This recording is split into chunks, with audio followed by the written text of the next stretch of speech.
What's going on, everybody? Welcome back to the Thorne and Rambeau Loaded channel. And as you can see, I'm doing a very, I guess you could say, unconventional type of commentary this evening or today or whenever it is that you're seeing this.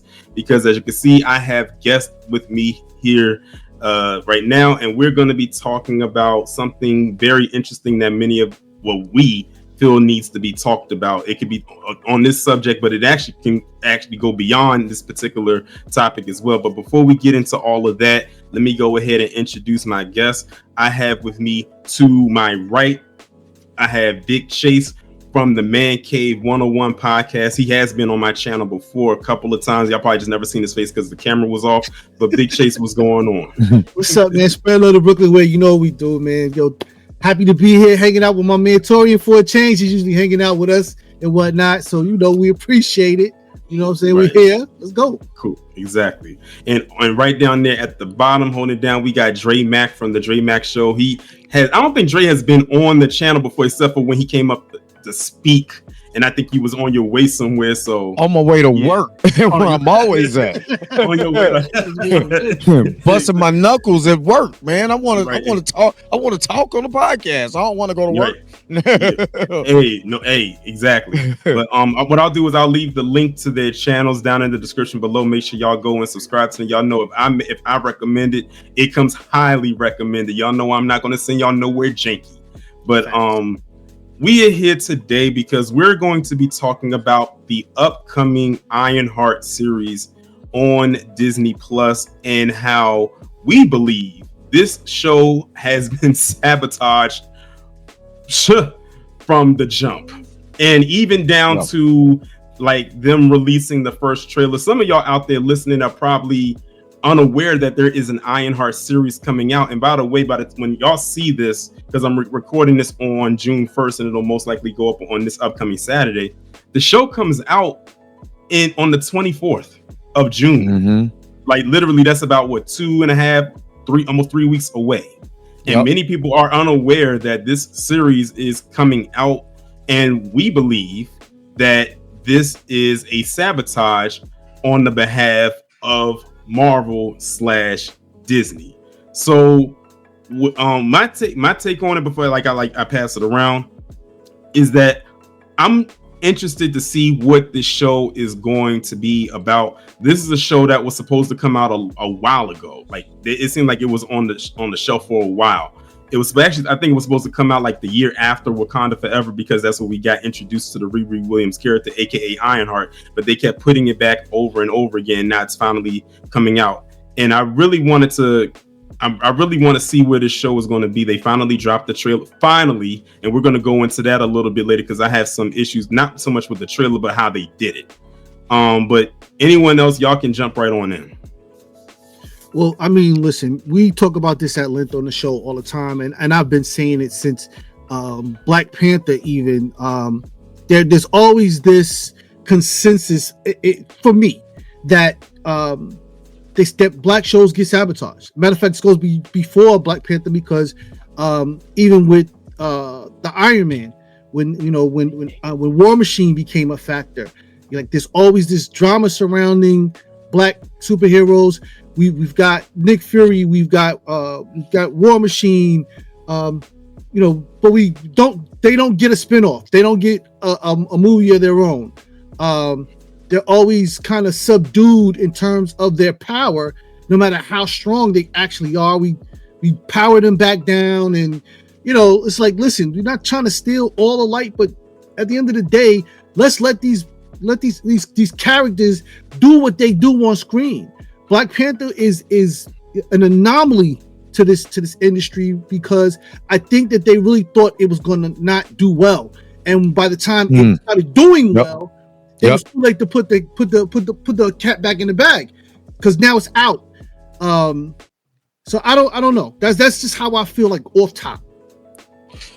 My biggest thought on this, and I've talked about this on my show, is that number one, Disney never even believed, like you said, in Black Panther, just Black Panther period. The IP, Lupita Nyong'o, even came out and said, hey, we were kind of working on eggshells, because I don't think that they thought that a successful black-led film was going to work, which we have evidence of them saying this would not work or sell overseas. It did. What happened? $1.3 billion later happened, with that particular IP. So when you start looking at the other black characters, that has become basically secondary. You look at Sam Wilson. Sam Wilson could have been on the right hip of Captain America as far as equal in terms. So if he becomes Captain America, we've already seen the evidence. They never wrote his character like that.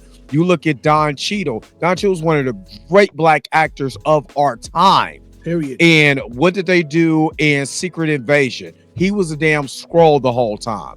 Not even including that they got rid of T'Challa because of they can't differentiate the actor for some reason. It only had to be him. They can't differentiate the actor from the character, and we just can't see nobody else, which again, I understand in a humanistic standpoint, but when I'm running a business and I know that there's maybe another $3 billion or more, I need to recast that character. But I believe that there was a mandate that was done not only by Kevin Feige, by the executives of Disney, because they don't believe and they don't want to show black talent in that positive light. And that drops us down to Riri Williams, that the rumor is that she's going to get into submission. She might be doing some crimes, when they could just have her, just like in her comic book counterpart, a smart girl who reverse engineered Tony Stark's AI or Tony Stark's suit, and just becomes a hero and creates her own stuff after that.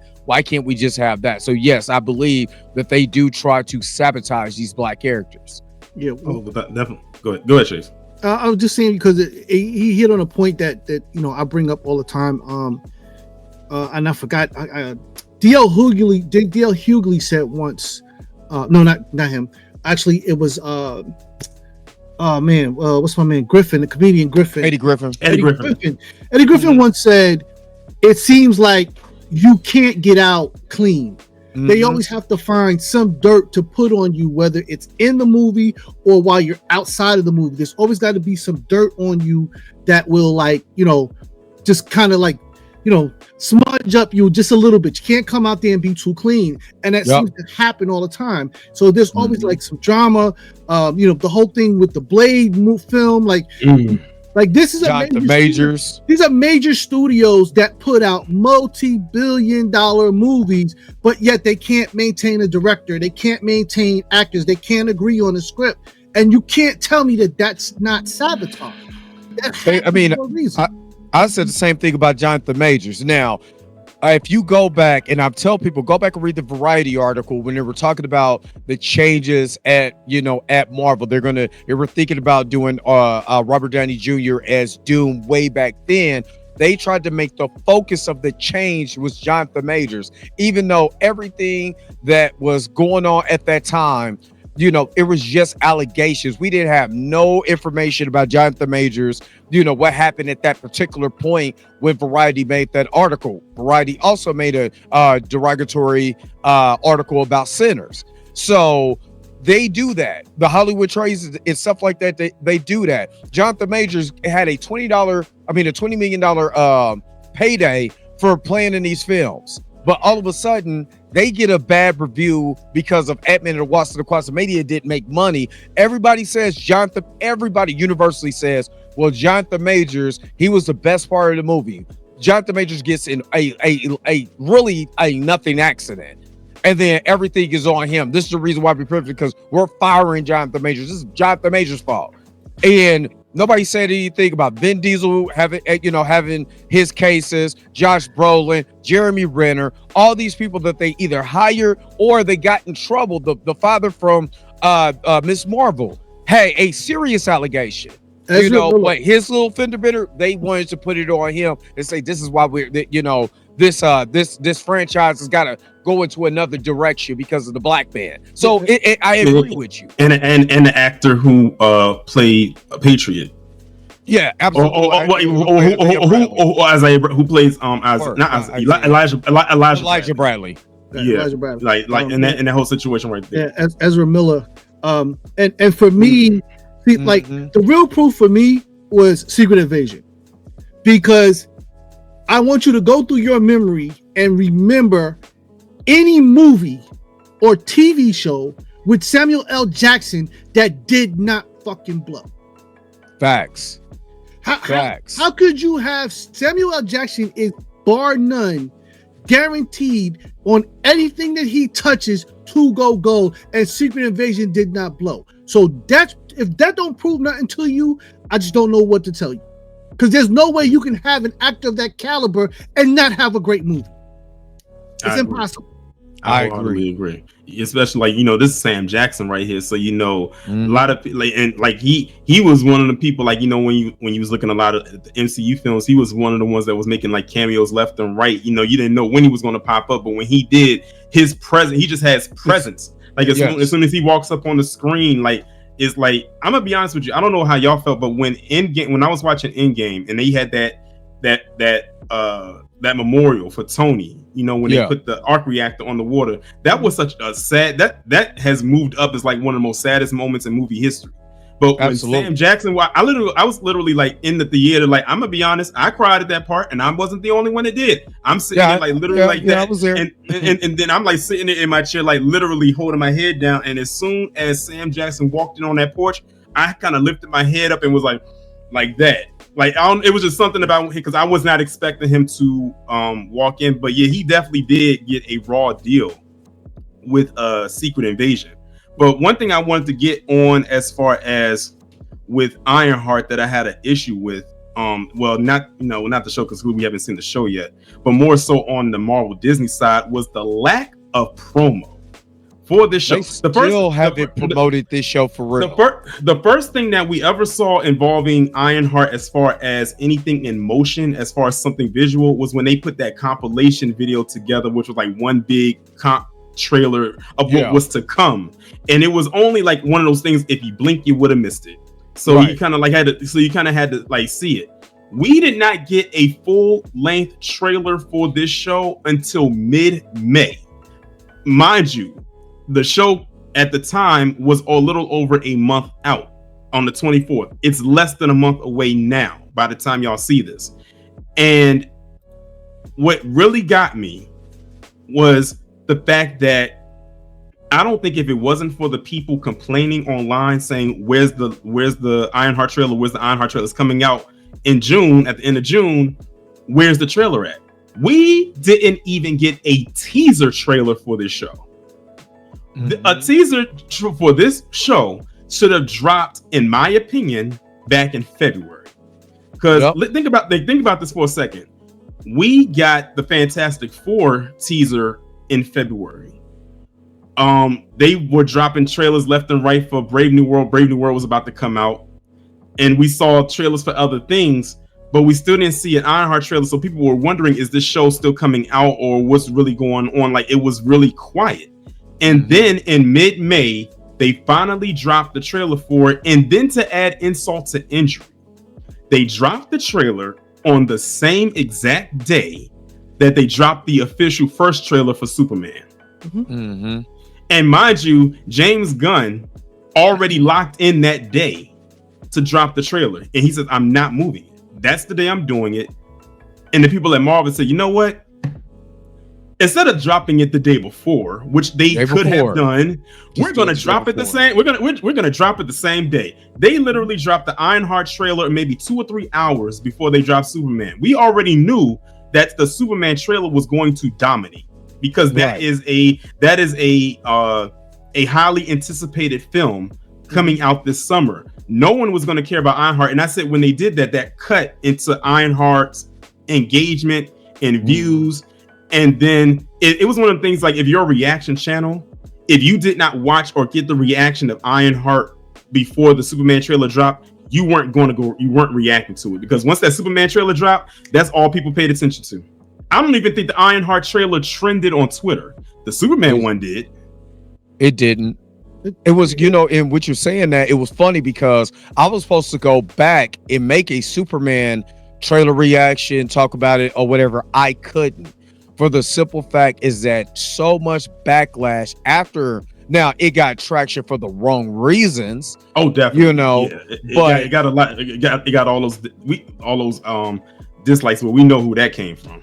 Exactly. So I was too busy defending, not necessarily Disney. And I had to let people understand this, is that yes, they're going to market films totally different than they're going to market shows. So that's the thing.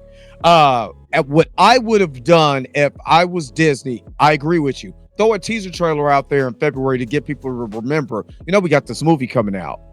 And then also you're coming off the back of Sinners. And I know what executives at Disney is thinking.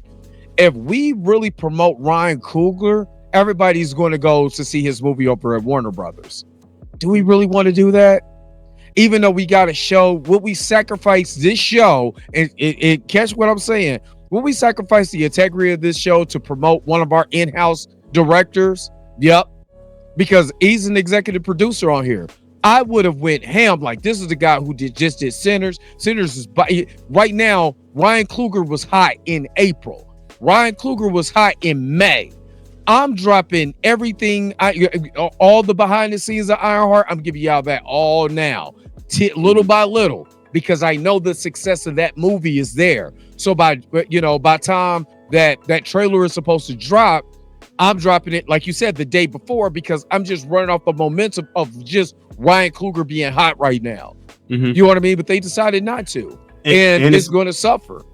And it's falling at a bad spot too, because the promo for this should have happened like a while ago. They, the actress who plays Ironheart, Domonique Thorne, and the actor who plays the Hood, Anthony Ramos, they did and I sent you a spread on Emmy Magazine where they were on the cover, and they did a full page spread on them, which is good. That's good promo for the show. But I feel like it was too late, because guess what's going on? Because guess what's going on now? Guess what? They're in the middle. Superman and Fantastic Four promos have officially begun. So now they are stuck in the middle of that. Actually, they're not even in the middle of it. They're on the outside looking in, because everybody's going to be paying it, because just this past weekend, they had some kind of event. I think it was in Mexico, in the Fantastic Four. Oh, the Mexico Comic-Con. It was there, and already they've started, they've already starting to do marketing for Superman. I've already seen like some interviews that David Corn Sweat and the rest of the cast have been doing online. So the marketing, because the thing is, there is about to be a competition. It's going to be a DC versus Marvel competition, and those are the two that's what they're focusing on. That is what their focus is on.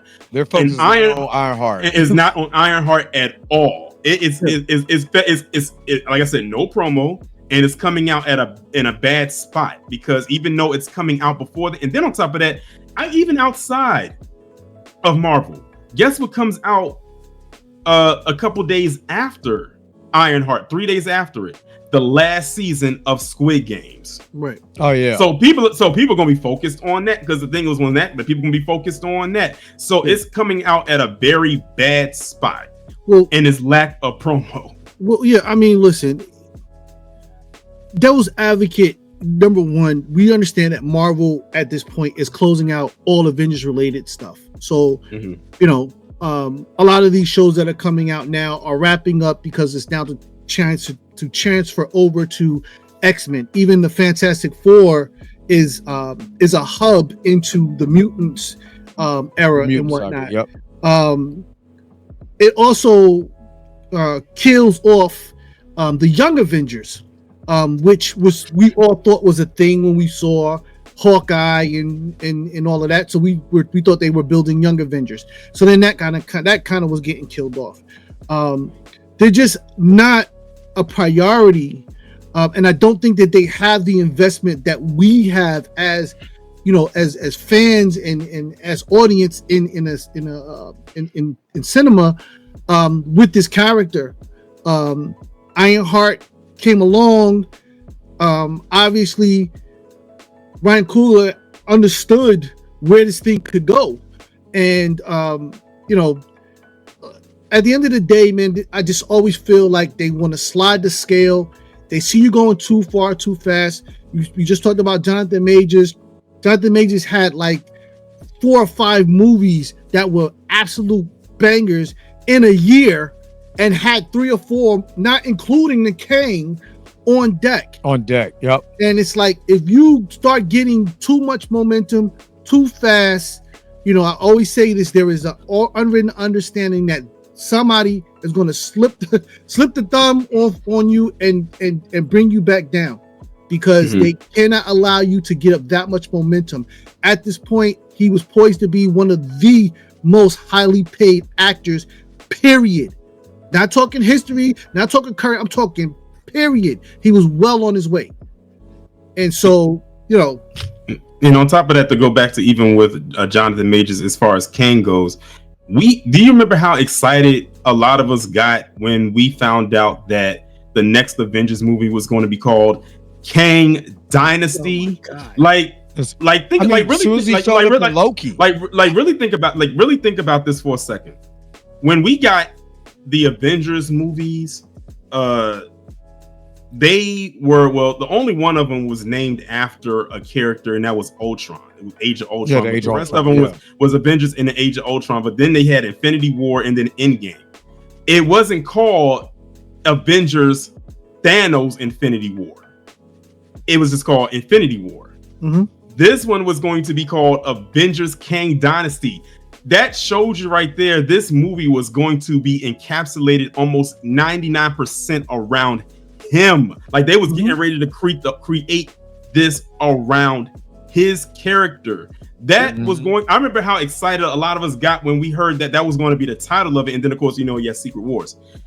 And then we saw what happened with Quantumania, and like Dre said, a lot of people had some issues with that, but Jonathan wasn't one of those issues. He was like the standout. He was the standout, like performance wise and everything like that. And that heard that from everybody. Like, he was the only saving grace, if you want to call it that. And I hate to have to say that I had to say grace, but I mean this terminology. But for that movie, and then think about with that, and then look at how people reacted when they found out that Robert Downey Jr. was going to be playing Dr. Doom. It was a mixed reaction. Some people were happy, but then some people was like, wait, though. I mean, we get you want to make this pivot from Kang because of everything that happened. Fine. You want to do Dr. Doom, which we get because Fantastic Four is coming, and naturally you're going to need his character because he is their primary villain. But why did you get Robert Downey Jr.? You mean to tell me there was no other actor available that you could have used for that part? What's crazy is that I read the art. It was an article that came out through the Hollywood trades, that they were going to try to, because of the morale, they were saying, oh, well, a lot of people don't really like these movies. They're not really liking the characters. So their whole idea was trying to bring that original Avengers team out. And I said, I'm going to call this the old Avengers, because that's basically what you're doing. You're bringing the old Avengers out. So when these movies are bombing, they're thinking, oh, it's because we don't have the original characters. Where the studio was not understanding, you still have to have good writing. You still have to have these characters to be likable, and you're writing these characters in a way that they're not likable. She-Hulk is a prime example of writing the character because you're trying to be funny and go against, oh, if you think this is the MCU, let me show you what I'm getting ready to do. You know what I mean? And piss these people off. Or race swapping characters. Instead of recasting T'Challa, here we go. We're putting we just gonna give Yahya Abdul-Mateen, who could be Black Panther. We just gonna make a Wonder Man, or just doing dumb stuff. And I know people put Riri in that same category. The difference between Riri and a race swap character is that Riri in the comics, because you have a derivative, she's a derivative of Tony Stark's, just like Rhodey is a derivative of Tony Stark. The difference is she could have went on to that Champions, aka Young Avengers team. She's not an Avenger. She could have, if that's what you're building, Riri could go right on with that team because she was like that in the comics. You know what I mean? So then you could have your Iron Man S and that Young Avengers team, but they're going up doing their own adventures, and you got your own adventures, and then you also have your Avengers team that you could be building. They didn't even do that. Look at the way that they treated. How I joke on Anthony Mackie, but he finally got paid. But look what they did with his character. Look what they did with the script. They really legitimately, the studio came in, put their paws on that, have terrible reshoots. They did not build this character. He didn't even build a damn Avengers team, but you wanted to do it in Thunderbolts. Like, what are you doing? So there's proven track records that they don't believe in black-led films. You already know, Torian, what I feel about Grace and how I believe that she was part of the setup to bring down Jonathan Majors if he got out of line. Yeah. Well, not even got out of line, just got too far. Like he's moving ahead too far. He's doing too much, getting a little bit too much light and whatnot. This is kind of what happens to we see it happening with a lot of celebrities. At the end of the day, Ironheart, like you said, she's a derivative of Iron Man, but they got smart enough to attach her to Shuri so that her tech is actually coming from Wakanda in the MCU, which is perfect because now you can take it to the next level. This is what I said about the investment in the character. She's young, she's black, she's smart. This is an opportunity for you to build up a character. You're pushing Robert Downey Jr. and these guys out because they're Avengers. You're getting rid of them, replace them with young superheroes. They will carry you, but they don't want to invest in that. And this is my problem with what we call don't care comics. Torian, don't laugh. Because to me, there's just a bunch of old guys sitting up there getting checks off of flagship characters that have been flagship for 100 years, and now they're afraid to do anything different. My biggest beef with Marvel is that they are afraid to not do middle of the road type of films. We get that you want general audiences so you can hit that $1 billion mark. But some characters need to be in the environment that they're supposed to be in, doing what they're supposed to be doing in the comics. The fact that some of these guys write these scripts and are not even avid comic book readers completely drives my pressure through the roof, because it means you have no respect for this industry. None. Imagine me trying to write a script for the Bible and I never read it. Facts. It is funny that you say that, because I remember when certain movies came out through Marvel that was universally like, I don't know, I like that. Iron Man 2. You know what I mean? Age of Ultron. Thor, The Dark World. Really, they hated that movie. Ant-Man and the Wasp. People hated that. They was like, I don't know about this. You know what I mean? So people now are saying, well, those movies now are just to be able to shit on what, I'm sorry, didn't mean to cuss, but you know what I mean? To crap on whatever that's coming out after that. Now they could be able to say, well, that ain't really good. We had it better, before Endgame, phases 1 through 3. No, y'all wasn't. Y'all was not digging a lot of movies through phase 1 through 3. Exactly. Age of Ultron, people did not really like Age of Ultron. First of all, a lot of people call it the week of Ultron and not really the age. You know what I mean? Because it didn't follow the comics that well. So I got a crap on it. It's Josh Whedon. We don't like Josh Whedon, even though Josh Whedon made the first Avengers movie. And that movie got made over $1 billion. I remember when people were panning Captain America First Avenger, even though at the time that was one of my favorite comic book movies. Just the way that they built the movie, just as a movie watcher, I could go back and just watch it. You know what I mean? But people was like, I don't know. You know what I mean? So it's funny how people have revisionist history when they just want to crap on everything. You know what I mean? And Marvel knew, hey, I know that this Ant-Man is not going to be on the same level because it's not even Hank Pym. It's Scott Lang. So it's not going to be on the same level as Captain America or maybe Tony Stark. But what I can do is, like you said, make that middle of the road movie, put him in his own environment like the first Ant-Man movie, and it still made $600 million and nobody cared because we knew it's Ant-Man. I ain't really tripping. But when you don't invest that same energy into a Captain America for a build-up, and then you want me to buy into this black man in the Stars and Stripes, and you then hide your hand because it's a black man in it, and you don't want to, well, let's talk about the real issues when a black man actually represents America the way Sam is going to do. You don't dive into that. What am I supposed to believe? Am I supposed to believe in this character?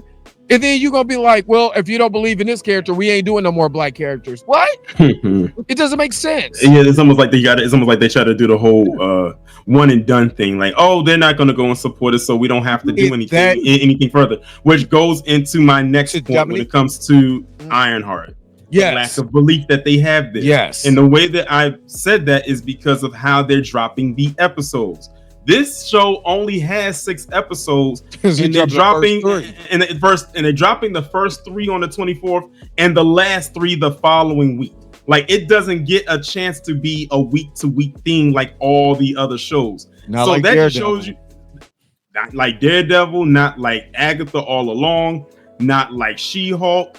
I mean, the rest of them that all had weekly releases, which was pretty much all the other shows. So you're literally dumping half one week and half the next week, and that's the whole series right there. Because I doubt that it's going to be a multi-seasonal thing. So that's the whole series right there. So I mean, if you're going to do that, you might as well just dump the whole. What they did with Echo, which is what they did with Echo. They might as well. And the thing is, with Echo, we see the difference is with Echo, they told us ahead of time. Well, even with Echo, that got more promo than Ironheart did, and Echo is more unknown than Ironheart. Right. Well, unknown. You think Echo is more known? No, well unknown. Nobody knew. Nobody's like, oh snap, let me buy a Echo comic because Echo comics really don't exist. Yeah. At least when they did Riri Williams. This is what I try to get people to understand. When Dr. Eve Ewing wrote Ironheart #1 in 2019, there still was an Iron Man. There still was an ongoing Iron Man comic that was going on. Along with that, that Ironheart comic still trended. It may not been, in the top 5 because you're not going to be Spider-Man. You're not going to be legacy characters. It's just never going to happen when it comes to print. Right. Well, also people need to understand is that print is also dead. So a lot of times with a lot of comic book people who try to crap on, these particular shows, what they do is they go about the print numbers. They don't go about the digital format. So a lot of times, a lot of people was either reading these on Marvel Unlimited or they found a dark web version of it, but they're still reading it. So Dr. Eve Ewing knew, hey, I only got about 12 issues. I'm gonna tell my story and I'm gonna get out. You know what I mean? And then the next writer is going to tell their stories so we can make trade paperbacks because that's what's selling right now. Nobody's buying issue after issue. They're waiting for the trade paperback to come. You know what I mean? Just like how people say, well, I'll wait till it gets additional. So you can still look at the numbers like it's not as bad as people making it seem. And at the time, you could go back and, this person said it was a great introduction to Ironheart. I got to learn more about Ironheart. People act like it came out and people was reading it like, what is this crap? It's the worst thing that I ever wrote. Burn it to ground. No. And we've seen comics that people said, I don't think that's cool. The What If Miles Morales, when he was Thor and he was Thor in the hood. That was like, no, we can't do that. You see what I mean? So you can point out different comics to be like, oh, I can see that. You never heard anything like that about Ironheart. So the whole notion that, she's just not a great character, nobody cares. She's not Echo. Nobody knew for real nothing about Echo besides the issues that she was in with the Kingpin in the comics. Other than that, no. Yeah, I didn't know who Echo was until the Hawkeye show. That's where I got introduced to her, and they ended up giving her a show. And it came out last year, before Ironheart, and like I said, at least we knew they was going to dump all 6 episodes because I don't think they believed in that show either. I'm gonna be honest with you. I think I clocked out of Echo after like episode 3. Yeah. I think the only really good episode was like the first one where she was fighting Daredevil. Like that scene that they had, and they dumped that. They gave you that in the first episode. After maybe 2 and 3, I was like tapped out. I couldn't even tell you how that show ended because I didn't go back and I didn't go back. It didn't end good. It wasn't meant to go back to. It wasn't go back to. And this goes back to, what I said about characters belong in their environment. The problem with Ant-Man wasn't that it was necessarily just a terrible writing, but the science of Ant-Man, it's a science movie.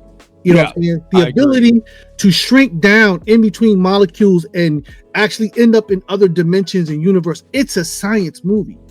But to make it a general audience movie, we're going to make it funny. We're going to add jokes in there. We're going to put in funny characters in there so that we don't lose the kids in the science and whatnot.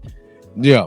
I hate to tell you, but anybody that's interested in Ant-Man is in there for the science and whatnot. Right. Space characters belong in space. Urban characters and ground characters belong on the ground. They need to be where they are so that they can do what they do efficiently and whatnot. Right. Yes, you can have areas where there's someplace they're not supposed to be, but that should not just consistently be the way that it is. This is why you're failing, because you have all of these people coming in, they're not familiar with characters, and then they're just stylizing it to what they feel they would like to do at this time. This is why Thor: The Dark World was so terrible. Thor is, we already understand the lore. Mm-hmm. He's supposed to go off and fight giants and demons. This is what we plug into Thor for. We want to see him use the hammer. We want to see the lightning. We want to see him go up against, people 30 times his size. This is what we plug in for. No, let's send him to Earth and then make this about him falling in love. And nobody wants that. We don't want to see ether. Yeah, we don't want to see him flipping pancakes. Like, it's not what we plugged in for and whatnot. We need the characters to go where they belong and do what they do. This is what makes it successful. Listen, this film industry has been doing films and writing stories that touch people forever. So you cannot tell me that it is impossible for them to take a hero that nobody doesn't know and make people love them. Because regardless of but people have seen Captain America, but unless you was a comic book head, you didn't know who Captain America was. And just look what they did with that character. You know what I'm saying? Look what they did. You can say with the Guardians. It's a perfect example. You have to be a comic book nerd to know who Guardians of the Galaxy was. And it's not even the Guardians of the Galaxy from the actual comics. It's like a hodgepodge. It's a hodgepodge. Of a Guardians team, but then that shows the greatness of the writing and the direction that they have for the character. What I'm pissed off with Marvel when they did with Echo, what they're doing with Domonique Thorne's Riri Williams. What direction? We're supposed to be in incursions is supposed to happen. So instead of doing an Echo show, why are you not doing a Monica Rambeau show? Where she's in this X-Men universe and she's stuck there. You know what I mean? Why we're not doing that? Because that would make more sense than Echo. Riri, I kind of understand, but still, if it has nothing to do with the multiverse and incursions is getting ready to happen, her being a person of science, like you said, could be detecting something that's going on as far as the anomalies in space, making some kind of something for space. And she's basically an aerospace engineer, because that's basically what the Iron Man suit is. It's an engineered aerospace suit for you to fly in. So why aren't you doing something like that? No, let's bring in the Red Hood. And trust me, Anthony Ramos, my guy. Ever since I seen Hamilton, my guy. Transformers, my guy. You know what I mean? Domonique Thorne, I don't want them, because I know the talent that they have, to be stuck in this. And then nobody's really booking them, because what Marvel did to produce these characters and to say, let me introduce you in the worst possible way these characters, and now people don't care. Honestly, in my opinion, the way that they had Tony Stark, Iron Man, in Spider-Man: Homecoming, I feel that's what they should have had, was more so with her character. It was like that in the comics. I feel like it would have made so much more sense, and it would have actually helped, and actually, more importantly, helped her more, because everyone knows who Spider-Man is. Spider-Man did not need the assist. No. Her, on the other hand, she would have. Yeah. That would have got people to really lured people in if they knew he was there. Even if she pulls him up on some kind of a hologram or something like that. Like they did in the comics, but even more to that. Okay, let's, not even Tony Stark. If you going to sell me on Shuri being the new Black Panther going forward, where the hell is she at? And why she's not in communication with Riri? Because it was a Hail Mary. Thank you. Exactly. Well, because it was a Hail Mary. They had to make a change because Chadwick passed, and we had to figure out what to do.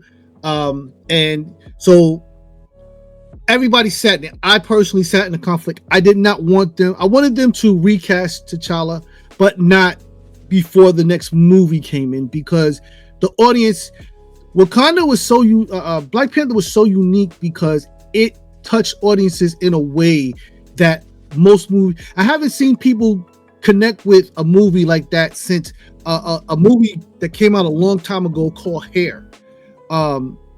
And people, I know, with Chris Rock, right? Chris Rock's, no, not that one. This one came out way. This is what we call long in the tooth. This came out in like 70s, 80s. Oh, okay. But it was one of those cult movies that never really died, and people would have festivals with this movie every year, come out in dress. And Black Panther was one of those movies where people started coming to the movie theater in African print and having Wakanda parties, and like you have no idea how many clubs I went to. They were having all black Wakanda parties where black or coming in African print and all of that. People coming to the you had sororities and fraternities booking out the entire theater. Yeah, have people it was a cultural impact. Like, I honestly, I always call those lightning in a bottle moments. Like, I don't think we'll get something like that again for a while.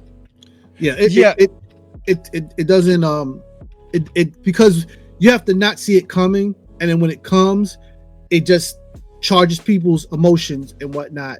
And this is something that Black Panther did and whatnot, and you just like you say, it'll be a while before you see that again. Well, yeah, and even in that, and this ties in with the whole thing about Shuri, right? So let's say, for the sake of argument, they just said, hey, well, this movie took place during the blip. That's why Chadwick's Black Panther is not even there, right? You could have did anything, you know what I mean, to avoid, because again, I understand the cultural phenomenon. It's kind of like the first Superman, because they did that. Star Wars was a cultural phenomenon in the 70s, right? People still, if a good Star Wars movie comes out, they're gonna come dressed in, their Star Wars gear to go bring lightsabers. You just seen it with we went to go see Minecraft. And these kids were bringing their Minecraft toys and stuffed animals and for Minecraft, and everything was Minecraft. So I get that. To be able to keep the train rolling, because in Hollywood, the essence is the show must go on. Make sure that you said it. So then when you do a recast, you bring somebody else in, it's right in line of what you're trying to do and still trying to tell your story. Because I've never heard of a story just stopping completely cold turkey because of that. Now, again, this brings me into the Domonique Thorne, Riri Williams version of this. You have her with Shuri this whole entire time. She should be keeping tabs on her. She should show up in this show. You know what I mean? I'm not talking about Wakandan. So no, bring her ass. I don't want to see nobody else but Shuri, because you attach that character to this character. So I need to see her. Since she's not with Tony, I need to see her some way, some fashion. If so, not, the continuity is there. So the continuity is there. And then all that, y'all don't want to see a black woman be Black Panther. Well, I need the studio to have that same energy too. Because again, to take away a black man from this role and not and having this the train as an A-list character, stop for another black character, you send me on the black female character. Well, I need that energy. And what's so funny and it's funny you mentioned that, like, about having Shuri, like, even if she makes a cameo, that would actually be a good segue maybe into a pop. And I'm just like throwing it out there. I'm not saying that it's going to happen or not. What if, like, a post credit scene that they have for the show, because they usually only do it on the last episode anyway, is to have her communicate with Shuri and something is happening in Wakanda, and she needs to find a way to bring her back there. Yeah, because remember, like the next time we see Riri Williams, what is most likely going to it'll probably be like if they do put her in Secret Wars, because I don't think she's going to be in Doomsday. So they probably going to put her in Secret Wars somewhere. But even past that, put her somewhere in Black Panther 3, because we know that's coming after Secret Wars. Right. Like she has to have, in my opinion, she has to have some kind of attachment to that, since that's how we got introduced to her. I mean, they went and got her and brought her back. So she's been exposed to the world of Wakanda. And even coming into the movie, she ended up having an enemy with Namor and his people. So So that's her connection right there. Since they kind of like messed up not having her really connect with Tony, like Tony, what she's supposed to be. Right. But so the only connection she really has now, as far as continuity goes, is to Shuri in Wakanda. Well, the story continuity actually would be that she would, and this what makes her a unique character. She technically has contact with both, because she has Stark's tech at the base, and now she's connected to Shuri in Wakanda.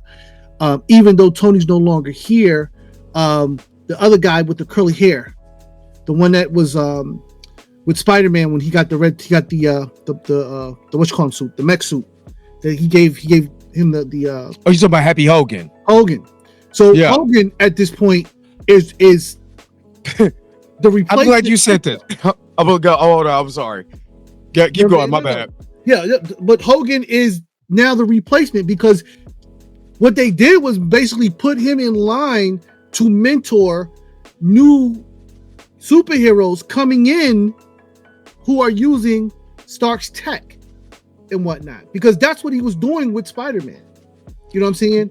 Well, if you remember, not to cut you off, but if you remember in Ms. Marvel, the DOD was getting all the Stark tech. That's how they was using Stark tech to fight against Ms. Marvel. Mm-hmm. So you already know that the DOD already has this, right? Mm-hmm. So you know that James Rose, being a part of the United States Army, the United States military, knows that that's what the whole Armor Wars was supposed to be about. So where's James Rose? Which by the way, she was supposed to be a part of that.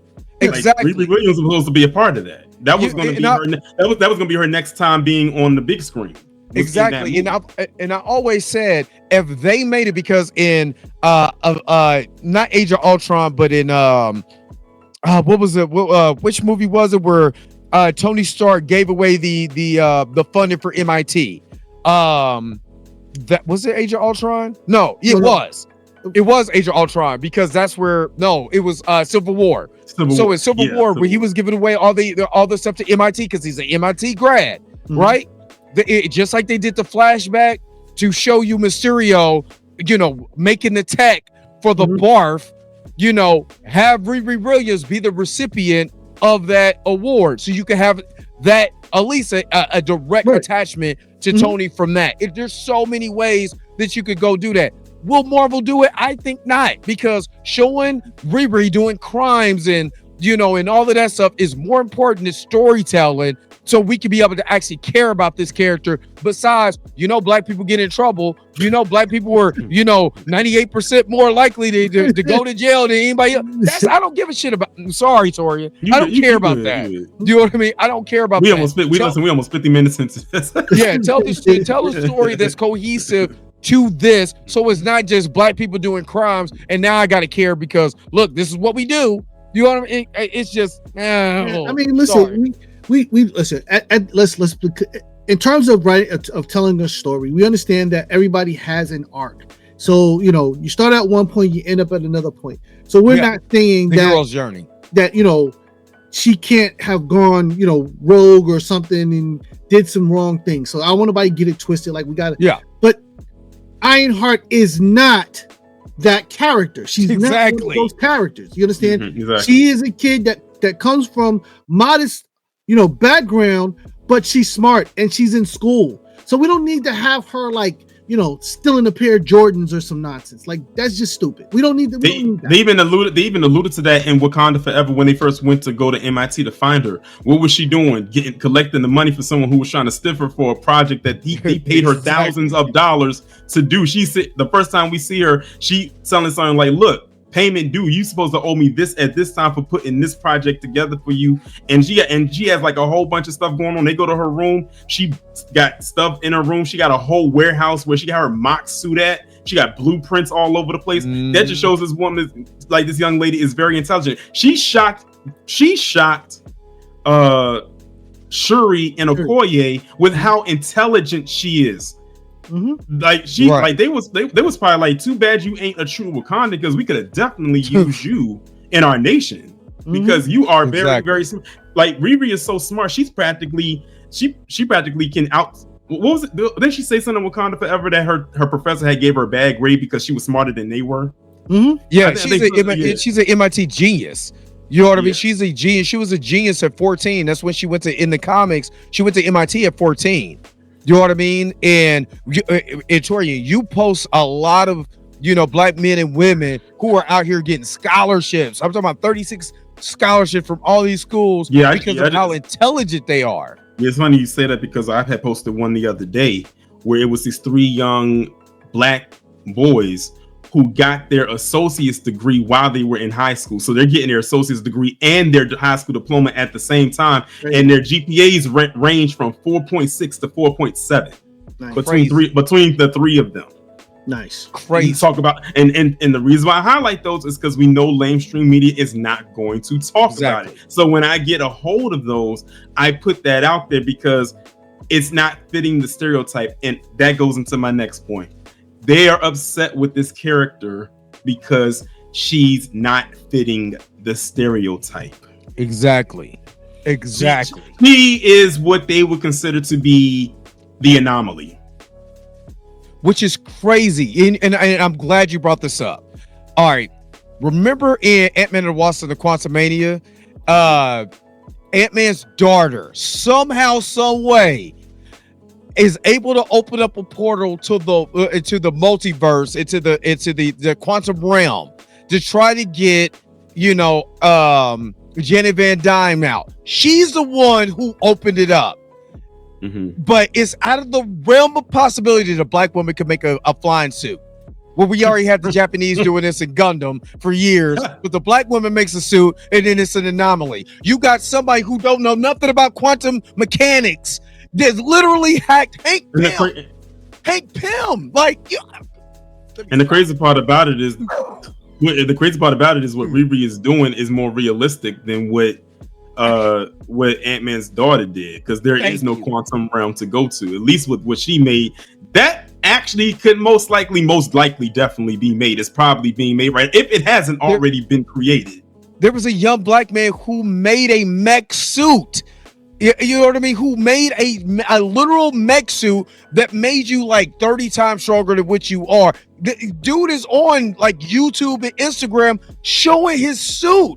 He don't look like he made it, but he did. And you look at him like, I don't think that brother did it, until he's walking around in the actual suit, like an exo suit, actually performing stuff with the suit. And you like, oh my God, you know how many geniuses that we have out here that you'll look at him and be like, I wouldn't believe he did it, and he's doing it.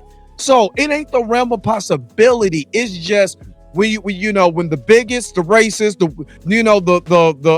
Butter Biscuit Brothers, you know what I'm saying? They can't that song playing in my head.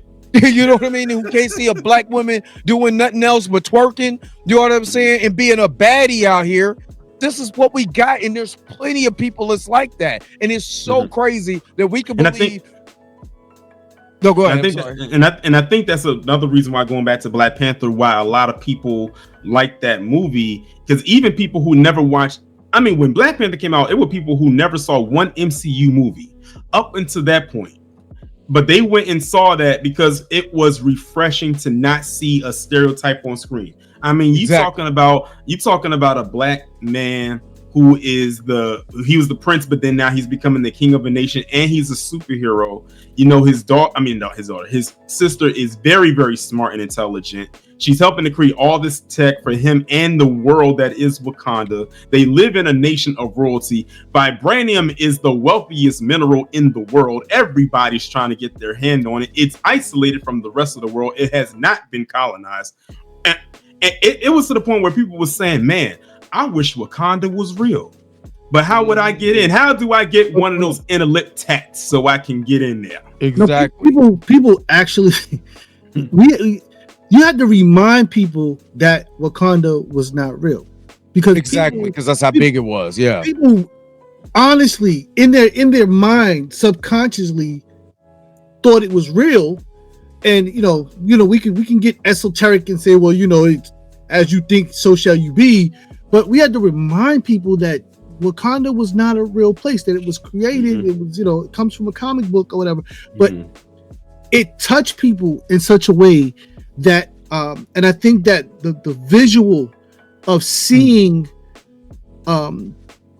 African American people of African descent in their raw source at home, living the way that we know that they have lived, when you do the real history on African people, just opened up something with people where they just started to love themselves again in a way that they had not. And it had that. It also, for me, when I was watching, it had that what could have been factor. Yes. What would have happened if there was no colonization? Like, what if you was like left to your own devices? Like, if you were like completely untouched and you were able to do your thing without any disruption, without any chaos, without any destruction or anything like that. So I think that's another thing that resonated with people, and I think that's something that people were sitting back in the theater just watching, who did watch it and said to themselves, like, man, that could have been us. Like, not in the sense of the fantasy world that is Wakanda, because as we know, Wakanda isn't real, but in reality, because when you think about places like Black Wall Street and Rosewood, like, what if those places didn't get destroyed? We could have had our Wakanda here if that did not happen. And that's why I think that when Stan Lee and Jack Kirby created that I think that's what they were going for, especially at the time when that was created. That was during the Civil Rights Movement, of course, with the Black Panther Party and all that. What if, even though it can't be real, but what if we can create it to make it feel real? And then all these years later, it comes out and we see it. And the crazy part about it is, that's not even everything that they can show when it comes to the world of Wakanda. There's so much more that's untapped that we have not seen yet. So hopefully, as it goes further, like with the story, that we can, experience that even more. Well, that's one of the reasons why I don't care for Black Panther Wakanda Forever, because everything that made Wakanda special, they diluted it and said, well, the Talakans, they got vibranium too. So what makes Wakanda special now? The Talakans come over there and bust them upside the head with water balloons.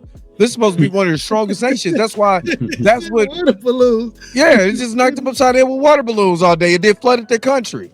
You know what I mean? And that's why I was like, why they just didn't make this during the blip? So that way, when we're talking about the nation of Wakanda, they're not at full strength, not because their king is gone, because half of the nation is gone because of Thanos.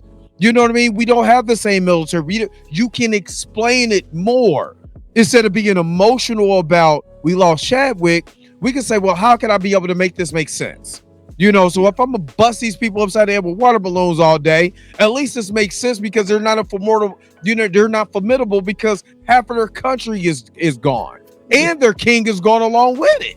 Well, so when we come back, hey, he got blipped back. He's out in space. You could do the intergalactic empire. That's how Hanishiko's perfectly made. Even if you did bring Killmonger back, hey, you know what? If you read the intergalactic empire, guess who was the person that came back? Killmonger. Guess who was a big threat in that? There's so many ways you could. They need to find a way to do it, because Black Panther is a huge part of Secret Wars. Is like huge? He has to be a part of that some way, somehow. Yeah.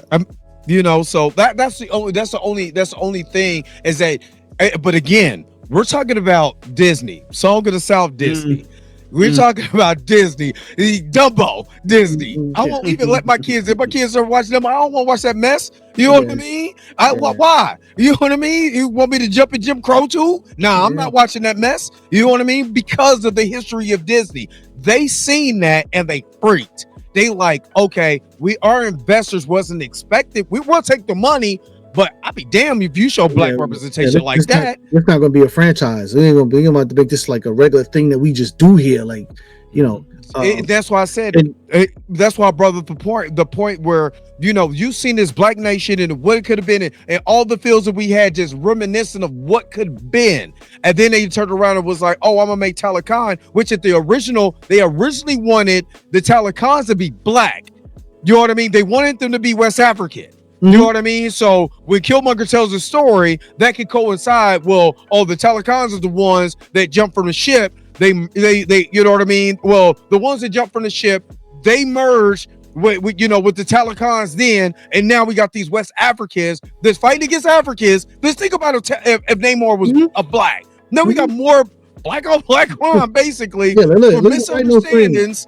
You said, "What, Disney? What are you doing?" Do you know what I mean? Like, what are you doing? It's whack. I gotta understand what we're dealing with. So the way that they're not pushing Ironheart, all of that, Disney has a history of this. Why am I surprised? Basically, we're going to have to do all the groundwork. So like how with the word of mouth when it came to Sinners, that's why that movie got the push that it did. The word of mouth. I said no, it's any different. The word of mouth pushed that movie to the success that it's at right now. Because I think it's finally about to go on digital this week. This movie actually stayed in the theaters longer than it was supposed to. Because it was one of those dominating forces that just would not stop. So now it's like, okay, we have a deadline. We're going to officially bring it out on digital this week. I think it comes out on digital this week. So, and then, but with that, they're going to rack up on digital because some people probably just couldn't get to the theater for whatever reason. They couldn't watch it. I know one of my subscribers said when they go on digital, they're finally going to watch it. As a matter of fact, in Clarksdale, Mississippi, they didn't have a movie theater there for over 20 years. And the closest theater to them was like 50 miles away. And people wasn't driving 50 miles to go to a movie theater to watch that movie. So what they did was they ended up renting out this space. It looked like an arena sized space. And they showed the movie there and it was barely any empty seats there. It was it's like the whole town came out and saw it because they wanted to see it. I mean, why not? This movie was based in their town, so they wanted to see, even though it was shot in Mississippi. They wanted to, not in Mississippi, it was shot in Louisiana. They wanted to come and see what it looked like, and they loved it. They thoroughly enjoyed it. But like I said, Sinners is another one of those catching a lightning in a bottle type movies, ironically, with a majority black cast and with Ryan Coogler at the helm. Okay. And I mean, and it's an original IP. It's getting all of this award season buzz. I told people, I said, if the Academy wants high viewership next year for your award show, because y'all been in a decline for the last few years, y'all better nominate this movie and watch how many black people watch it. Your views will go up, tremendously. So, I'm gonna shock and kind of like probably piss a lot of people off right now. So. We speaking about Wakanda Forever. Now, I like Wakanda Forever. I wasn't crazy about the ending so much because I felt like, again, Namor from the comics doesn't quite have that weakness in terms of drying him out like a fish. Movie. I'm like, I have to guess that this probably has to do with budget and needing to wrap the movie up. But because they killed Queen Ramonda, which was unnecessary, but drama completely ridiculous. You know, I mean, and obviously T'Challa's gone in the storyline. Because now he went to wherever. Leaving the theater, it occurred to me that we might not actually get a Black Panther 3. And then seeing all of the different things that were being sabotaged along the way, which is the reason for this podcast right now. Yeah. So today, one of the guys from the podcast dropped in a note.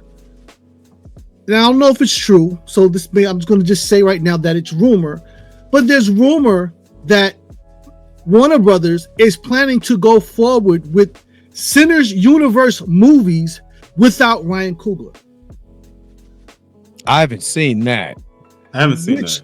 I haven't seen that either. And I was on X kind of heavy earlier. If it's true, because I'm confused, because my understanding in the beginning was that he was supposed to pay back Warner Brothers Studios for the movie, and everything else, all the rights reverted back to him and his wife, which was, I thought, was my current understanding of that.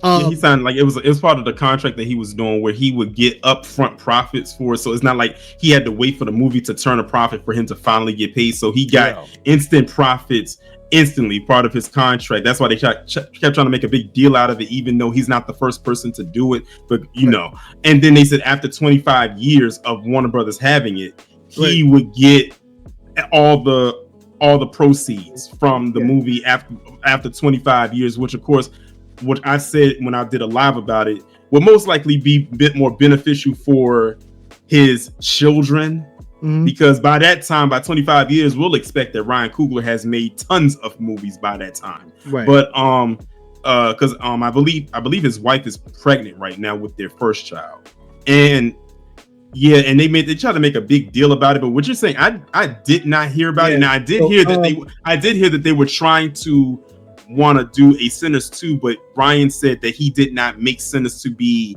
a franchise, or turn it into a sequel. He said this was supposed to be just a one and done, and I'm fine with that. I'm fine with Sinners just being a one and done movie, because it doesn't need to turn into a franchise, because then it could turn into a whole thing that makes no sense, and it could taint the original. So some movies just don't need a sequel. We're looking at you, Joker. Oh yeah. We are looking directly at you. It wouldn't have been bad if it's what they did. I was okay if they did a sequel. Was what they did is the problem. You make it a musical, like it is whack. It is unwatchable. It is cringy. I remember watching that movie when I saw it and I reviewed it. Oh my God, I'm surprised I stayed in the movie to watch the whole thing.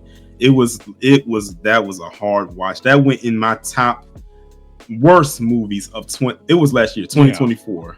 My goodness. Yeah. So again, there's a lot of conflicting information, because the original, the article that I saw when Sinners first broke out and started making all this money was that allegedly Ryan Coogler had 2 other Sinners Universe movies on deck, and now they're saying that Warner Brothers was prepared to go forward without him, which is just like crazy. So here we go again, because now, if at this point none of it makes sense to me, because if he's poised to do more movies, why would he back out of this thing? And if it wasn't Sinners movies either, it's making it seem like there's some type of conflict going on between him and Warner Brothers. Like, you just made ridiculous amounts of money, so who's unhappy? Yeah, I hope I feel like that's only a rumor. I don't want to believe that to be true at all. Yeah, because I literally was just on X, and they just said it just Sinners just crossed $350 million globally at the time of this recording, of a budget of 90 million. So I don't see anything else that says anything. So I don't think. Yeah, hopefully that's just a rumor. Yeah, I think it's in Variety. I think it's a Variety article. Well, Variety's already on shaky ground with that article that they wrote about Sinners a few weeks ago, and people was on Variety's head, and rightfully so, because Variety can get it right a lot of times, but they were dead wrong with that one, and the people let them know about it. They let them have it. Yeah, I just, again, when you're making money, when you invest in something that's independent and it's making money, there's no reason for anybody to be angry or to not to be uncooperative, because you just made money out of nothing. The 90 million that they gave him, like, in terms of a budget, like, and now the thing's making 350 million and it's still ongoing.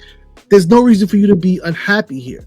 You know and what I'm saying? honestly, and honestly, with him being the executive producer of Ironheart, and like this is the next thing for him after the global success that Sinners has become, they should be really hammering into that, considering that right as of right now, Ryan Coogler is one of the best things that the MCU has in its pocket It's a fact. right now. Exactly. Considering.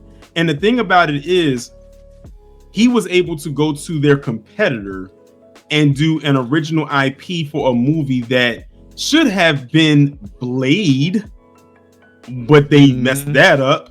Now, one thing I've heard people say is like, well, if Ryan Coogler can do this vampire movie over there with Warner Brothers as an original one, then why don't they just use him to put his Blade movie? I said, well, they're not going to use him for Blade because he's locked down with Black Panther 3, so I doubt he's going to do a Blade movie. But I have a feeling if he wasn't, I don't think he would be necessarily opposed to it. But then with seeing all the politics that has been going on with that movie, he may not. That would be a waste of his time. I just have the strongest feeling that Warner Brothers would allow him to do what he wanted to do, and it showed. It really did play out in a way where he was able to have free creative control. They said, we're throwing you this $90 million budget. We're going to back away. If you might need some more money, hey, just call us. And from the looks of it, it doesn't look like he had to make a call. Yeah, I mean, I could see him coming in and taking it over. I just think, again, if you start doing too well, too fast, somebody's going to slam the brakes. Somebody's going to get a call from upstairs someplace, and they're going to be like, hey. Keep this in mind. This is Ryan Coogler's 5th movie. Sinners is his 5th movie as far as a director goes. This is his 5th movie. And I mean, he's gotten more success in his 5th movie than some people where it's taken them 10 or more. So, do you think that they should have leaned on that a little bit more, promoting Ironheart? I think here's another thing I didn't think about either. I think another reason why they didn't lean in on Ryan Coogler with his promotion with Ironheart is because Sinners was still doing so well. So when they were supposed to be promoting Ironheart, Sinners was still being out there marketed heavy, where he always had to lean. And then you got to think, Ryan's only the executive producer for Ironheart. He's the director and screenwriter for Sinners. So Sinners is just as much his as Ironheart. Right. Ironheart belongs to whoever those directors and whoever those screenwriters are. Ryan Coogler is just a name that's attached to it as far as being an executive producer. Right. So he doesn't have that much creative control over that. Whereas Sinners, he would have to lean more priority with that because that is technically his movie. Right. It's always crazy to be attached to the machine because the machine has its own life. You do your part and then you hand it off, and then the machine's supposed to do everything else that it's supposed to do. But again, somebody along the way makes a call, or they're supposed to be watching the conveyor belt, but they're eating a sandwich or drinking or talking to their friend, and then you missed a critical moment where something's supposed to happen that does not happen. And now it's too late because the machine doesn't stop. I personally think that it's just kind of poor strategy on Marvel's behalf, on Disney's behalf, because I really don't think that they understand the investment in developing Ironheart as a new generation character. And everybody is just really invested in the mutant saga to come, trying to wrap up this last phase and get this stuff out of the way so that Avengers is gone and move forward to the Fantastic Four. I said this a long time ago when we first started getting Endgame and Infinity War, and I said Marvel's going to find themselves in trouble with this multiverse stuff as you go forward, because it's going to get harder and harder to connect the dots with these stories, especially when you don't know which direction you're trying to go in.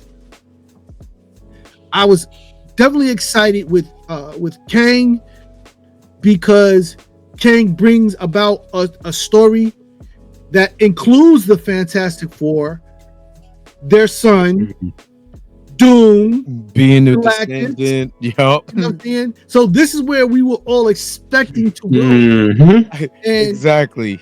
And then, all of a sudden, like, okay, so we're no longer doing Kang anymore, which is still crazy to me because I wish you'd bring Jonathan Majors back, but even if you're not, like, just put somebody else in the suit. Like, it's not like he's Black Panther in the suit. Right. Like, you can still recast. You can recast him. Hell, they recast any. I'll get recasted on this show if I start talking crazy.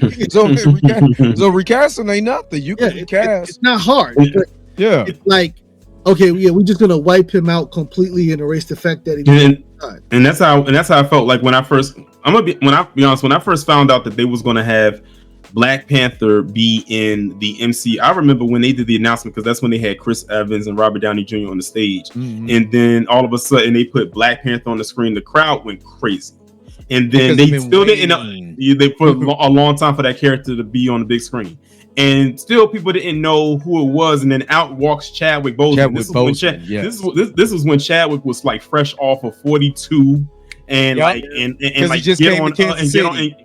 get on up with James Brown. So it was like, so he was fresh in people's minds. With that. So when he came out there and walked out there, mind you, this is when Chadwick Boseman, he was nowhere near the stardom that he was about to hit by playing this character. But people were screaming for him like he was Denzel Washington. I mean, you could hear the screams bouncing off the wall. Well, because at that time when you said about 42, they were promoting 42 really hard. And like I said, he came to Kansas City because we have the national, the Negro League Museum here, the Negro Baseball Museum here. So when I talk about that press tour was crazy for 42. Yeah. And then I said the first thing I said was when I saw that Black Panther was coming in, my first initial thought was, oh, does that mean we're going to get that Storm and T'Challa wedding? That was the first thing that like entered my mind when I saw that, because my thing is, wow, what if we actually get that Storm and T'Challa wedding that was in the comics all these years ago that they ended up messing that story up for obvious reasons. But what if they actually made that a thing and put it on the big screen? Because then not only would you have had a wedding between two major known popular Black characters, but that would have been the perfect way to introduce the X-Men organically through her character. Right. I'm sorry, you expected them to introduce the mutant saga through a Black character? I'm sorry, not even a Black character, but an African goddess. So let's be clear, because the one thing that I hate is that they keep using this term Weather Witch. So we clear, Storm is a goddess. It's a goddess. She is a top level, omega level mutant. Omega level mutant. So we clear, that's not a Weather Witch. One of my biggest beefs with Storm. Storm's one of my favorite characters, and my biggest beef is that they do not represent her properly when they put her on that screen, and they keep using terminology and they keep powering her down and pushing her to the back when she does so much more than they ever let her do. Yeah, that's why it was a refresher to see her when she was in X-Men 97. I said it's crazy. We had to see her in animation form to really see her really level up and really do her thing. To the point where they even had to nerf her down for a couple of episodes, and because episodes when she was just too powerful. And then when she came back, and what I liked about when her character came back was she had to overcome her fear of claustrophobia, and she had to beat that fear. And then and then she rose up from the rubble and through what was it, like a hurricane or tornado or whatever it was, and then she came out wearing her black suit. And then she had the full long white hair, and she flying, and while horses are galloping through the fields, and she flying beside them, and she just doing the thing. It was dope. Like that was just nice. I said that was nice. That was a good thing to see. But can we get that translated onto the big screen? We know you can do it in animation. You proved that even with the 90s version, the 90s cartoon, when you had to do a thing. But they just. It's like they just messed that up. That's why we was doing all these fan castings with when it came to Storm. Because listen, because now that the rumor is that they're they're trying to tap the sister from the show Wicked to play Cynthia Storm. Erivo. And I'm just like, yeah. Well, I please knock it off. I rebuke that. Just knock it off, man. And shout out to Cynthia Erivo because I don't want anybody to get it twisted. She's dope. But she's a phenomenal. She's a phenomenal actress. But what she said about FBAs, I can never. You're never gonna get that out of my mind. That left a bad taste in a lot of them. No matter what she does, like even if it's really good, it's like that'll never ever leave our minds. Like she would not have been my top pick for Storm, not whatsoever. So for what I understand, and this is going back to my boy Darius from Planet Fanatics. The rumor was the sister from Sinners, the play Jamie Lawson. Jamie Lawson and Desmond Idris is going to be. This is a rumor that they are going to be the universal couple that's going to come over from a different universe in either Secret Wars or Doomsday. And they're going to be, and it's probably going to be Secret Wars, that they're going to be the ones, there's going to be the Black Panther and the Storm from another universe. And it could be from the X-Men universe. Of course, because they didn't do a Monica Rambeau show, we can't get no more of that. I got Echo, I got Agatha, but Monica, nah, we can't get that one. You know what I mean? Which she's already been established in this universe, like, you know what I mean? So, which also means now without Monica Rambeau, they said at this point, if you're not going to have Monica Rambeau, don't even bring in Blue Marvel because they're a couple. Exactly. And they would have made, and with them together, that would have been one OP couple right there. Because both of them are seriously OP. They're OP on their own. Imagine them Spectrum together. Yeah. It reminds me of that Neo song, I'm a movement by myself, but we're forcing went together. That lyric right there describes those two. But then if you do Blue Marvel, Torian, Big Chase, we gonna have the Tyrone Magnuses and all of that talking about his woke. Man, it's too woke. Why the black? Why he gotta go through all of this stuff to struggle for black? Ain't we tired? We woke. We just want to be a superhero. Listen, we don't want all these wokeness. Listen, I gotta cook my biscuits, man. I'm just listen. I'll be honest. I'm done responding to any of this nonsense because this is just an excuse for exclusion. Oh, it's woke. Like, what does that even mean? First of all, let's be clear. The term is being misused. Of course. Oh, yeah. As always, they heard somebody saying it, and then they started changing the narrative. It has nothing to do with that and whatnot. It's just an excuse for exclusion and whatnot.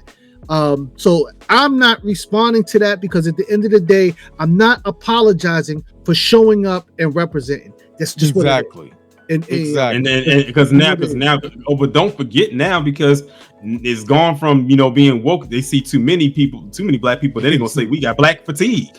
Now they're gonna be too tired of seeing you. More black people. Sinners. Too many black people.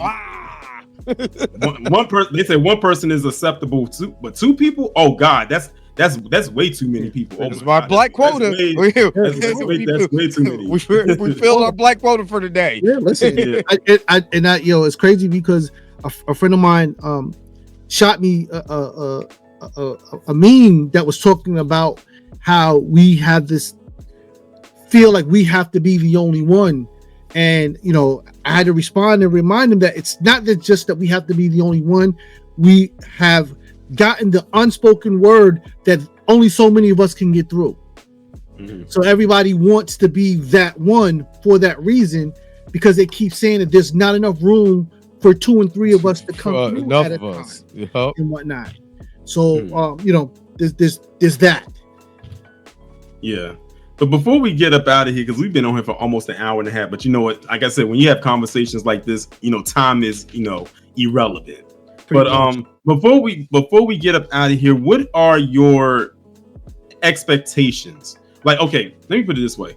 What do you think is going to come out of this show? Dre, I'll start with you. What do you think you're going to see with this show?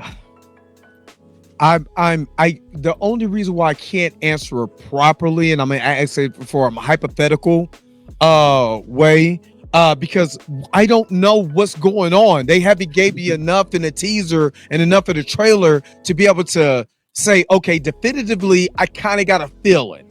What I can say, what I hope, and what my logical brain is saying, we're going to introduce you to another black female superhero. There's going to be smart, intelligent, and it's probably going to be more ground level. Maybe we get a little bit, of the mystical side. Maybe we get some stuff that maybe sets up in the future, maybe Midnight Suns, because you got the hood. The rumor was Mephisto was supposed to be in there, so maybe we could get some of them dark elements and stuff like that. But honestly, my hope is that it is a surprisingly great show where you just sit back like, damn, I didn't think they were going to do this, and this happened. But that's lofty expectations, and just because it's coming off the back of Sinners, maybe it gives it a leg up. I'm hoping, but I just don't know. I don't want to hope for the worst either. You know what I mean? Because I already know, who's going to attack it. Yeah. I just really hope it's surprisingly good, and then we get two elements: the technological element and maybe some supernatural elements that derives into the Doctor Strange, the Ghost Riders, the Blade. It splits it into two categories. So that's the only thing I can hope for. Same question for you, Chase. So let me be clear. I have no confidence in Disney Plus. I've always because listen, I understand what Disney Plus is, and I've said from the door, when they first started talking about having DC elsewhere, I think that's smart. I think that Disney needs to utilize Hulu for more mature content, because they don't want to water down their general audience's content, but you need some place to stick this stuff. When you start taking content that should be on a more mature platform and putting it in a general audience's platform, I already know it's going to be terrible. I already know it's going to be bad. You're not going to deliver and whatnot. So for me, if it's just enjoyable, I will be happy. But I am in no way, shape, or form expecting fireworks out of this thing, because I know what they do. Now, the one thing I will say is I'm glad that they're putting out 2 and 3 episodes at a time, because the one thing that I think they're suffering from is this serial thing where we're just dropping an episode here, because whoever is breaking these stories up is doing an absolutely terrible job. Absolutely. Listen, I like Daredevil, but the way that they split the story up killed it for me. Not to mention certain other things that did and did not happen. But when you go back and you rewatch these things, when you have the entire episodes and you can kind of binge watch, it's a different watch. So somebody along the way that's breaking this up, deciding where to cut what, is horrible. They need to go back to doing picking up Starbucks or something. So you're talking about how they used to do, how Netflix and everything used to do. They dropped the whole entire thing at once and let you binge watch the whole entire thing. You saying that they made that? Or so you saying that might be a better role for this? I when you watch the story and it's in serial, the point is obviously to leave the viewer at a cliffhanger so that they plug in the next week. Whoever's doing this editing, in terms of the story, is, and not even just this one, but other stuff, is doing an absolutely terrible job with it. And I don't know if it's just too many voices in the room or whatever. When you drop the entire story, the whole point is to get people to completely watch it. And if they love it, they're gonna go back and rewatch it and whatnot. There's stuff that we watched that they, like I said, Netflix will just give you the entire thing. Bruh, I'm going through it.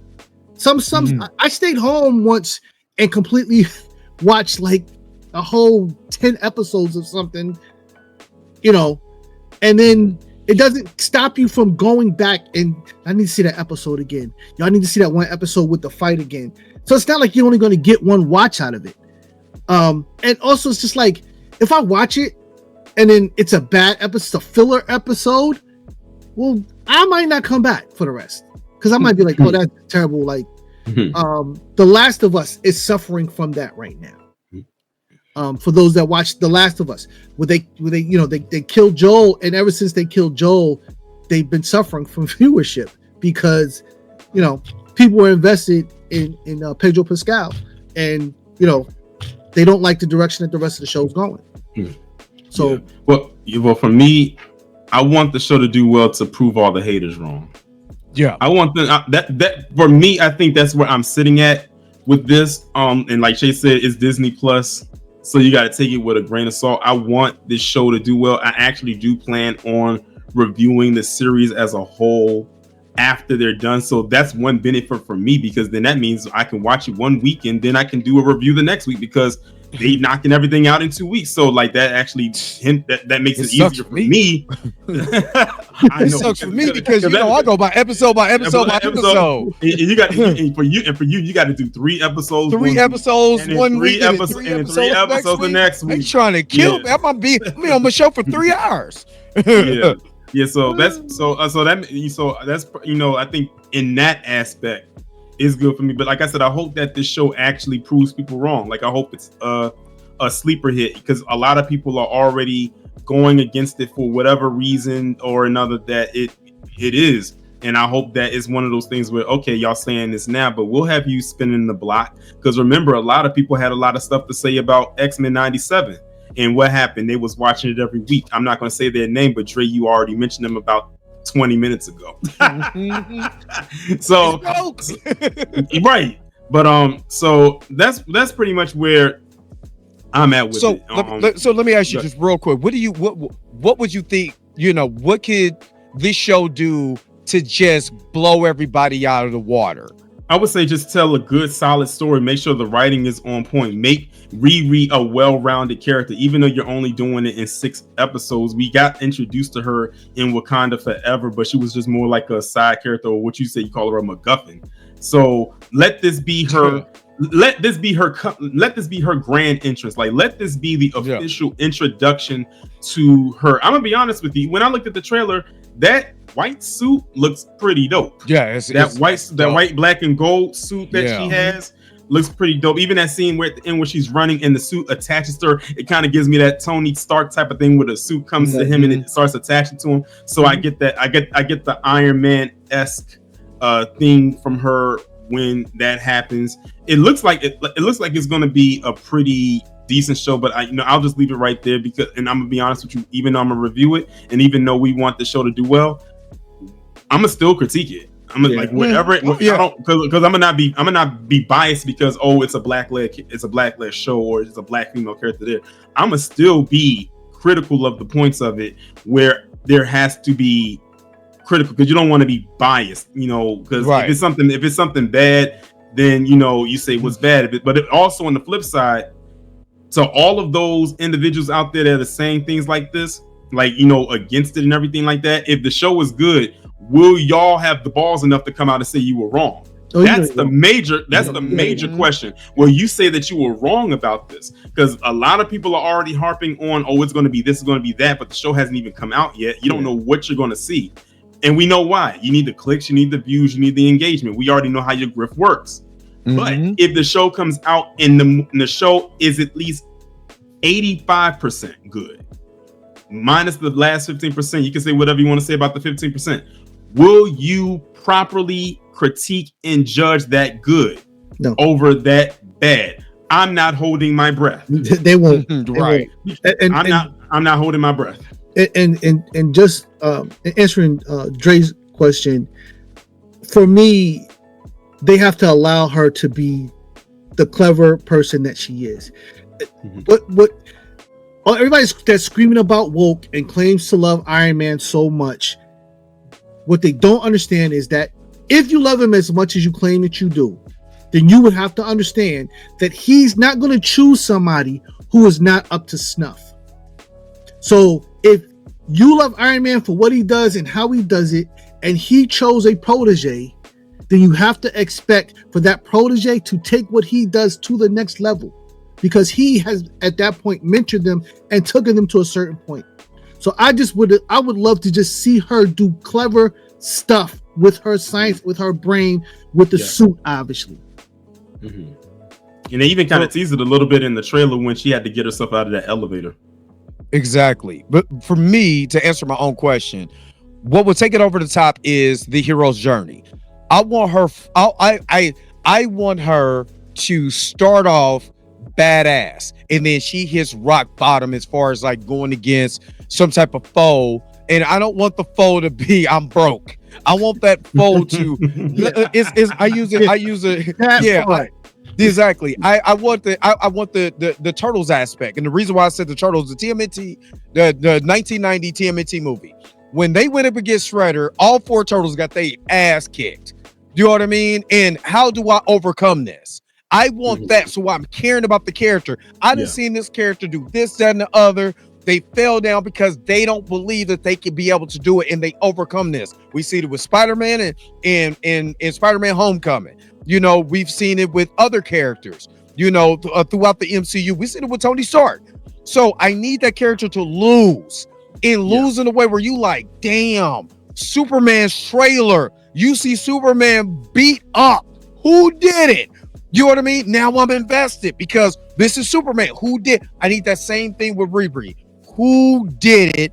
And how can she overcome this? So we can cheer for her like, damn, I didn't think she was gonna win, but damn, she overcame it. Now I'm hooked. Now I'm a Riri fan. And that's all you got to do when you're talking about a hero's journey. Definitely. I wholeheartedly agree. Have her go through some type of like some kind of animosity or something that she can like be beat down by, but she finds a way to overcome it and then continues to move forward. I actually agree. Like I think every hero deserves or should have a hero's journey. It makes them, even though that they're a hero, it makes them more relatable because there's no perfect person. Everybody goes through something, and it makes people relate to the character more like, wow, she got beat down and they counted her out and she found a way to rise up like the ashes, like the phoenix from the ashes, and continue to go on her journey. And in all, she ended up getting a lesson learned, and it made her stronger so she could come out on top on the other side. So I definitely agree with that part, but we shall see. But anyway, y'all, that is going to bring this to a close. I'm glad. Shout out to Big Shay. Shout out to Dre Mac. Again, let people know where they can find y'all. Listen, man, you can catch us every Thursday, 8 p.m. Eastern time on YouTube. I ain't gonna do the whole spill. One of my other partners is fine doing spill. Plug into us every Thursday on YouTube, Pandora, Spotify, any place that you get your podcast goodness. Man Cave 101 podcast live. Pull up with a drink. We gonna talk some ish. Have a lot of fun jumping live in the chat. Please also stop by our merch shop, mancave101.org. Plenty of great nerd stuff up in there. Juneteenth is on the way, so you definitely catch your Juneteenth merch fresh hot up. I got a whole bunch of. I might be wearing like 3 different shirts in a day, man. Another missed. Oh, before you go, another missed opportunity. Speaking of Juneteenth, that's when they could have released this show. Thank you. I was just about to say that. That's just about to say that on Juneteenth. And the irony is because Juneteenth that's on a third. It's a Thursday, so they could have released it on. They used to do the Thursday release anyway. Right, that would have been on the nose right there. Right. But they said, I guess they said, now we're going to wait till a couple days. The woke soldiers would have burned down the building. You gonna release a black character on Juneteenth? I mean, they already do it on February. Black Panther, February. Captain America, Black Captain America, February. Right. Well, hey, there you go. But go ahead, Andre. You can go ahead.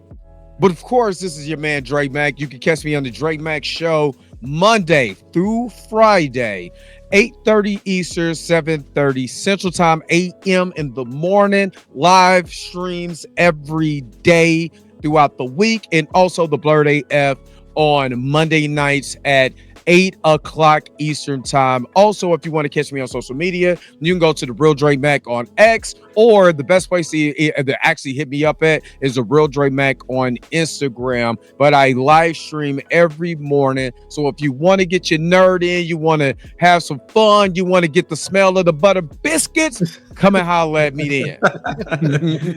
When you say that, I keep thinking of that song. That song is hilarious. I can. Yo, the song is gonna be you go listen one day, you gonna hear that song in a different tune. You be like, oh my god, he really did it. So tomorrow, don't be surprised. That song is hilarious. But I appreciate you both for coming on here. Of course, everybody who's watching, y'all for the most part, most of y'all are subscribed to me. But if you're not, make sure y'all go ahead and hit that subscribe button. Make sure to hit the bell twice to be notified whenever I upload a new video or go live.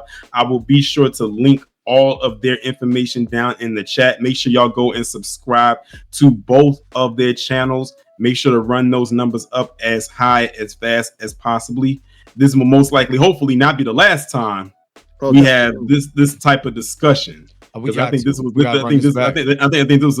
definitely a thorough one. But anyway, y'all enjoy the rest of your day. Be safe, and most importantly, be one.